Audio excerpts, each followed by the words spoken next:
अस्सलाम वालेकुम सर। वालेकुम अस्सलाम जी बेटा बोलिए।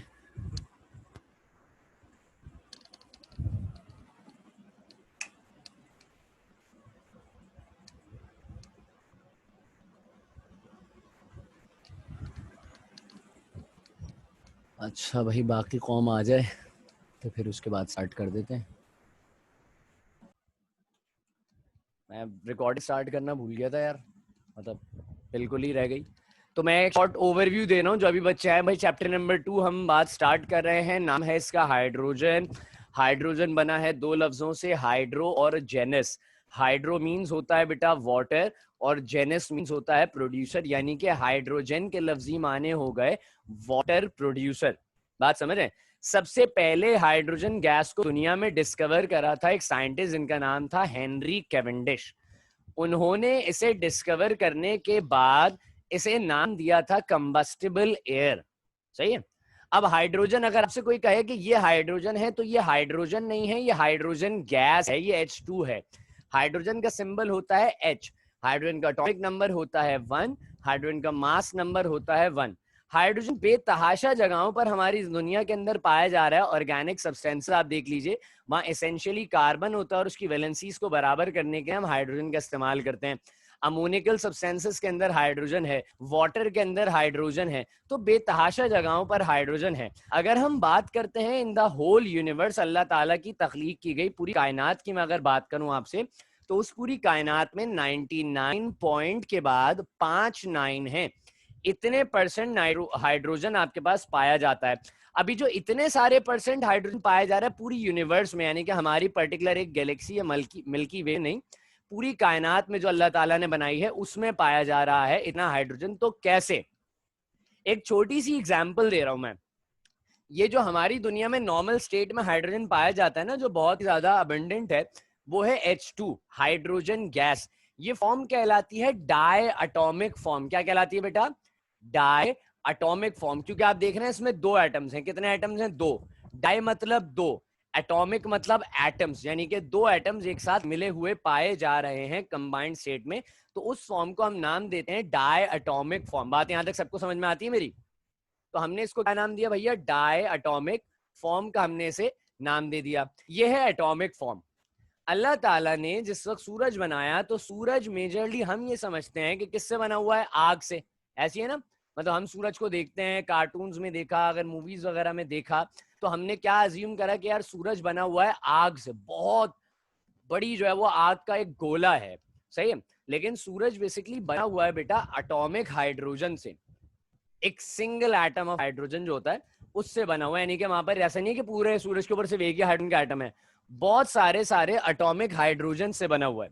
ये जो बेसिकली हम देखते हैं ना अपने पास के H2 है, इस H2 की मैं अगर बात करूं तो ये दो हाइड्रोजन हैं आपस में जुड़े हुए हैं थ्रू अ सिंगल बॉन्ड। आपने 9th क्लास के चैप्टर नंबर 5 में अपने केमिकल बॉन्डिंग चैप्टर में पढ़ा था। कोवेलेंट बॉन्ड की टाइप्स में से एक टाइप थी जिसका नाम था सिंगल कोवेलेंट बॉन्ड, जिसके अंदर सिंगल इलेक्ट्रॉन जो है वो एक इलेक्ट्रॉन इसने दिया, इलेक्ट्रॉन इसने दिया, तो सिंगल पेयर ऑफ इलेक्ट्रॉन के थ्रू बॉन्डिंग बनती है।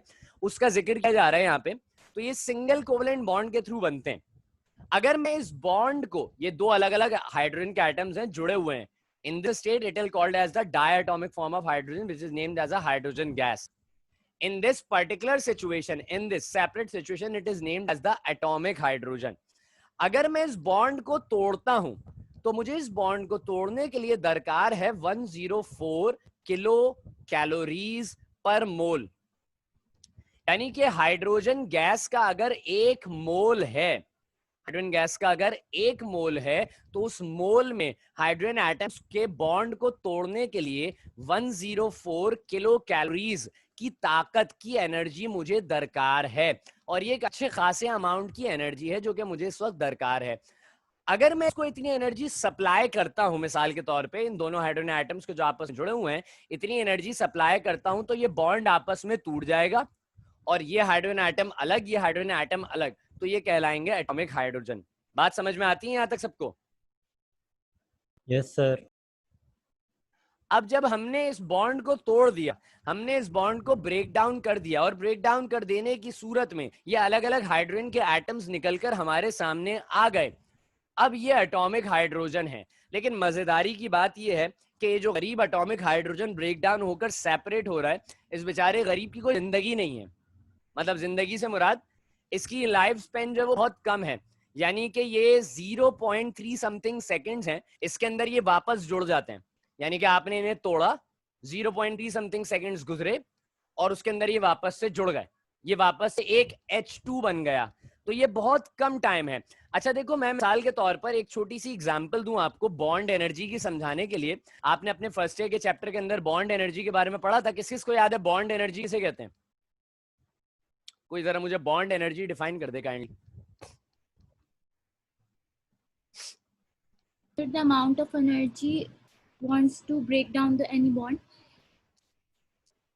The amount of energy which is used to create a bond is known as bond energy, और उसी एनर्जी को हम जो है स्प्लिटिंग एनर्जी भी कहते हैं, जिसकी मदद से हम बॉन्ड को तोड़ते हैं, ब्रेक डाउन करते हैं। मिसाल मैं ऐसी देता हूँ, फॉर एग्जांपल मुझे इंतहा की भूख लग रही है, गरीब आदमी हूँ, पैसे नहीं है मेरे पास, 10 रुपए हैं। मैं दुकान पे चला गया और दुकान पे जाने के बाद मेरे पास 10 रुपए थे, मैंने एनर्जी थी मेरे पास मिसाल के तौर पे ना, मैंने 10 रुपए देकर अंकल से एक चॉकलेटो बिस्किट खरीद लिया। अच्छा मजेदार सा गोल गोल कुकीज टाइप है, 3 बिस्किट है, बड़ी अंदर चॉकलेट भरी हुई है मजेदार सी। तो हमने वो 3 बिस्किट्स वाला एक पैकेट था 10 रुपए का, हमने वो खरीद लिया 10 रुपए में। अब जैसे ही मैंने वो बिस्किट खरीदा, मेरा एकदम से दिल बदल गया कि नहीं यार ये नहीं खाना, आगे जो है वो चिप्स मिल रहे हैं, फ्रेंच फ्राइज मिल रहे हैं, मैं उस दुकान से आके वो फ्रेंच फ्राइज खरीद लेता हूँ। तो मुझे क्या करना पड़ेगा? मेरे पास तो पैसे नहीं है, तो अब मैं क्या करूंगा? मुझे कोई बताएगा मैं क्या करूं? मैं फंस गया उस वक्त। रिटर्न करोगे ये? सिंपल, हम क्या करेंगे भाई, हम वो 10 रुपए वापस हासिल करेंगे। कैसे? हमने बिस्किट जो लिया था वो बिस्किट वापस देंगे, 10 रुपए मिल जाएंगे। ये बॉन्ड जुड़ा हुआ था, एनर्जी सप्लाई की, बॉन्ड टूट गया, ये बॉन्ड वापस बनेगा, एनर्जी अपने अंदर से वापस निकाल देगा। बहुत ह्यूज अमाउंट ऑफ एनर्जी है, ये अपने अंदर से वापस इस एनर्जी को निकाल देगा। तो अल्लाह ताला ने जिस वक्त सूरज को तख्लीक किया होगा, तो उस वक्त वहां पर हाइड्रोजन गैस, तो उसको जैसी एनर्जी सप्लाई की, तो वो हाइड्रोजन गैस ब्रेक डाउन हुई किसमें? एटॉमिक हाइड्रोजन में टूट गई। टूटने के बाद वो जैसी टूटी, उसके अंदर से एनर्जी निकली। बात समझ? मतलब आप अल्लाह ताला ने उसे एक फॉर एग्जांपल एनर्जी सप्लाई करी, वो बॉन्ड टूटा। अच्छा जैसी वो टूटा, अल्लाह ताला ने उसको एनर्जी दी थी, वो बॉन्ड टूटा। जब वो बॉन्ड वापस जुड़ा, उसके अंदर से एनर्जी निकली, तो उसने किसी और को तोड़ा, किसी और एटॉमिक जो हाइड्रोजन गैस के मॉलिक्यूल थे, उस मॉलिक्यूल को तोड़ा। वो जब जुड़ा, उसने वापस किसी और को तोड़ा, और तोड़ते तोड़ते तोड़ते तोड़ते तोड़ते पूरे सूरज के ऊपर धमाके होते रहते हैं। आपने एक बात अक्सर सुनी होगी फिजिक्स के टीचर्स के मुंह से कि स्पेस के अंदर साउंड का मीडियम नहीं है, स्पेस में सिर्फ लाइट का मीडियम है। इसी वजह से अल्लाह ताला के तख्लीक किए गए सूरज से आपको सिर्फ और सिर्फ रोशनी मिलती है। अगर अल्लाह ताला साउंड का मीडियम रख देते, तो मैंने बड़े उलमा इकराम से बात सुनी है कि अगर साउंड का मीडियम होता है स्पेस के अंदर, तो सूरज पर जो धमाके होते हैं उनकी आवाज जमीन पर आती, और वो आवाज इतनी हौलनाक होती, इतनी खतरनाक आवाज होती कि पूरी इंसानियत एक जोरदार चीख मारकर मर जाती। बात समझ रहे हैं आप मेरी? Yes sir. That's good. तो वो Yes, sir. हमारी पूरी इंसानियत इख्तिताम पजीर हो जाती। अल्ट्रासोनिक होती। अब वाले सोनिक वाले मामला जो है वो मैं इसको प्रॉपर्ली नहीं बता सकूंगा भाई। अल्ट्रासोनिक होती कि हमने तो एक ही सोनिक देखा, वो गेम में ब्लू वाला, मूवी भी आई थी उसकी भी अच्छी सी। खैर बहरहाल, तो हम बात कर रहे थे भैया सर, हाँ बेटा बोलो। अगर एक ही हाइड्रोजन को कंटिन्यूअसली इतनी एनर्जी प्रोवाइड की जाए, फिर तो वो जुड़ेगा ही नहीं। नहीं, कंटिन्यूसली आप प्रोवाइड कैसे करेंगे? मिसाल के तौर पर होता ही है कि मैं फॉर एग्जांपल ये कहूँ कि यार अल्लाह मियां खैर मुझे एक दौर में बना दे कि मैं रिसर्च सेंटर में पहुंच जाऊं किसी तरीके से। तो अगर मिसाल के तौर पर हम जो है वो इस एक हाइड्रोजन गैस का मॉलिक्यूल था, मैंने इसे एनर्जी सप्लाई करी, क्यों? क्योंकि मेरी नीड है एटॉमिक हाइड्रोजन, मुझे एटॉमिक हाइड्रोजन चाहिए, उसे इस्तेमाल करना है। मैंने इसे एनर्जी सप्लाई करी, सप्लाई करने के बाद मैंने इसको ब्रेक डाउन कर दिया। अब सवाल ये आता है कि सर इतने नैनो सेकंड्स वाले मामलात में कैसे इंसान काम करेगा? हम तो यूं गुजरेंगे और 1 सेकंड गुजर जाता है। तो ये तो कब का बन चुका होगा वापस। आपने एक चीज का नाम सुना होगा, कैटलिस्ट, सुना है सबने नाम? वो कैटलिस्ट sir. क्या करता है, रिएक्शन को फास्ट या स्लो कर देता है, तो हम इसके रिएक्शन को स्लो डाउन करेंगे, यानी कि ये वापस जो जुड़ने वाला होगा इसके मामला को हम स्लो डाउन करेंगे, और उस इन बिटवीन दैट प्रोसेस हम इस एटॉमिक हाइड्रोजन को इस्तेमाल कर लेंगे, निकाल लेंगे अपने यूज के लिए। बात समझ में आई सबको? सर और फिर बचेगा एक ही हाइड्रोजन। बचेगा गरीब, फिर एक उसको भी इस्तेमाल करेंगे ना यार। मतलब जब मिल्क शेक सर। बनाना है और घर में 2 केले हैं, तो फिर एक केले का क्यों बनाना है, दोनों को बना लो, 1-1.5 गिलास पूरा पी लेंगे। अगर एक बच रहा है तो फिर हम्म। उसका क्या होगा अगर इस्तेमाल नहीं कर रहे? ये अनस्टेबल है, अनस्टेबल है, ये रेडियो एक्टिव हो जाएगा, अनस्टेबल है, अपने अंदर से एनर्जी निकालना शुरू कर देगा, खतरनाक होता है ये एटॉमिक हाइड्रोजन, खतरनाक होता है। बात समझ रहे हैं भाई सारे? जी सर। अब जरा पीरियोडिक टेबल के अंदर देखें तो Yes, पीरियोडिक sir. टेबल में रखे जाने वाला सबसे पहला एलिमेंट हमारे पास हाइड्रोजन होता है, जैसे हम पीरियोडिक टेबल के अंदर रखते हैं अपने पास। बात यहां तक सबको क्लियर हो गई? आगे चलूं मैं इस टॉपिक में?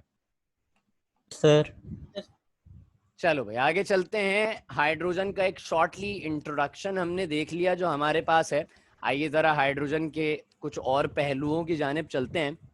उन चंद पहलुओं में से हमारे पास एक सबसे पहला पहलू आता है, उसका नाम है भाई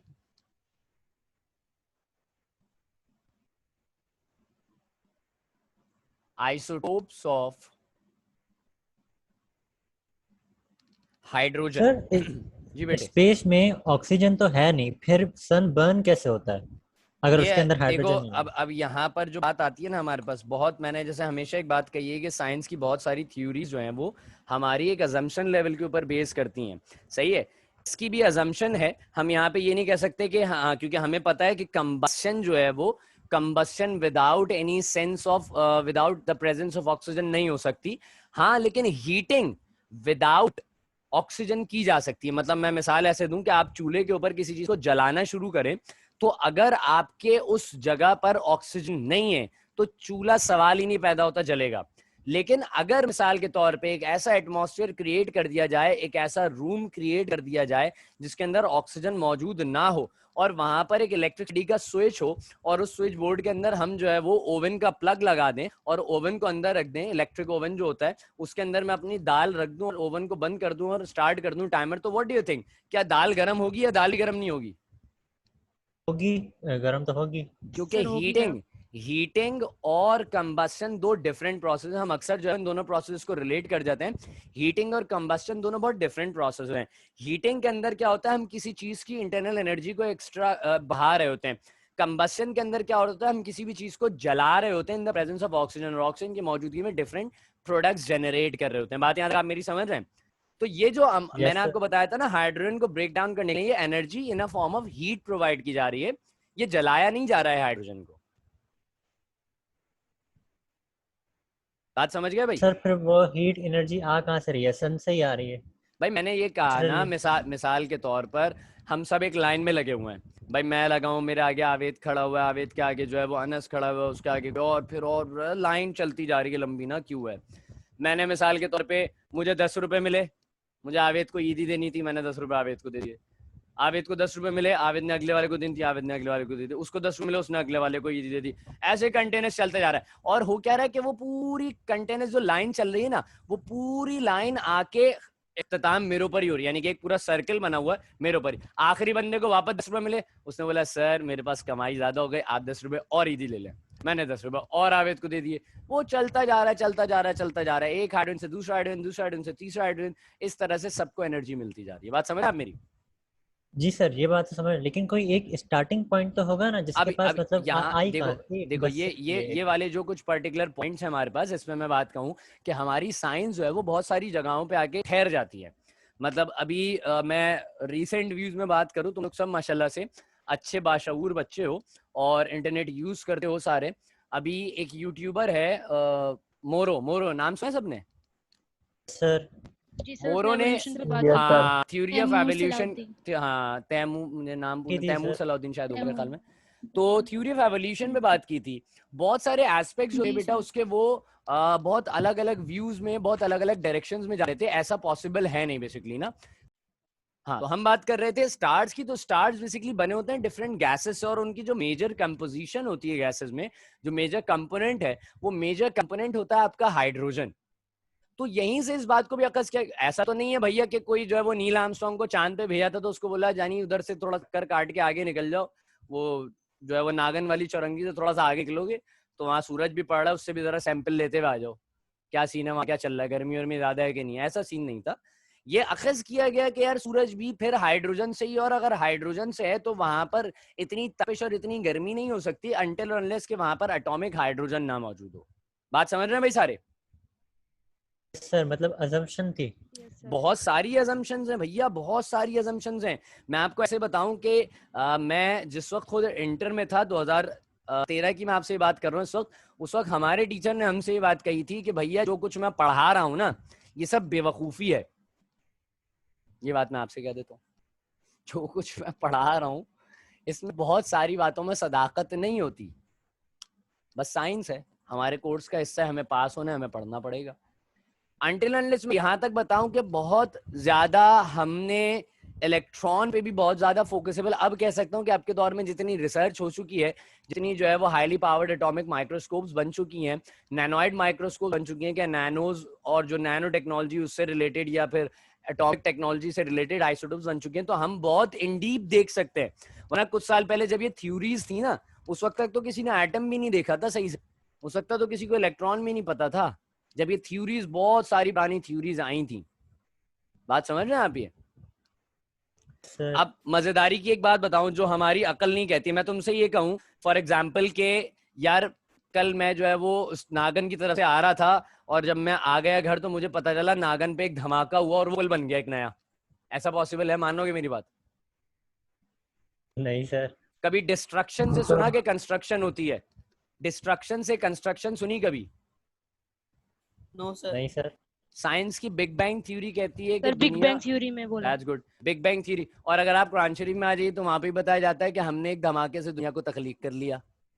ऐसी है भाई? गलत तो नहीं कह रहा हूँ? जी सर। Yes sir. तो ये आपके और मेरे बस में तो है ही नहीं। मतलब मैं बम फाड़ू, हालांकि मुझे बड़ा डर लगता है ऐसी चीजों से, बम वाली चीजों से बनाने का बड़ा शौक है, लेकिन डर बहुत लगता है। मतलब एक बम फाड़ दें हम, वो बड़ा ब्लास्ट हो जाए और अचानक से उस ब्लास्ट की सूरत में एक स्टूल बन जाए, मतलब लकड़ियां पड़ी थी तो बम फाड़ा स्टूल बन गया है, ऐसा पॉसिबल नहीं है ना। हम डिस्ट्रक्शन से कंस्ट्रक्शन नहीं कर सकते, कुछ चीजें सिर्फ अल्लाह ताला की जात से ही रिलेट करती हैं।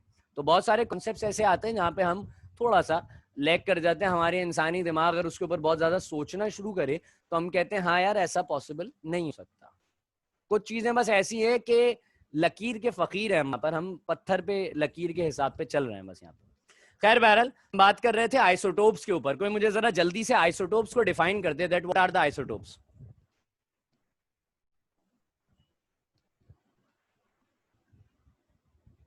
बता दो भाई, आइसोटोप्स क्या होते हैं? Same atomic number but different mass number.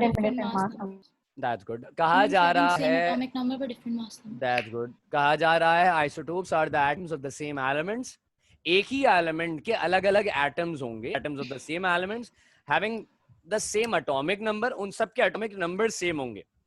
अगर कहा जा रहा है कि एटॉमिक नंबर सेम है, इट मींस के उनके नंबर ऑफ प्रोटॉन्स यानी कि तादाद जो है, प्रोटॉन्स की तादाद सेम है, having the same atomic number but different mass number, उनके मास नंबर एक दूसरे से अलग है। तो किस चीज का फर्क आया होगा?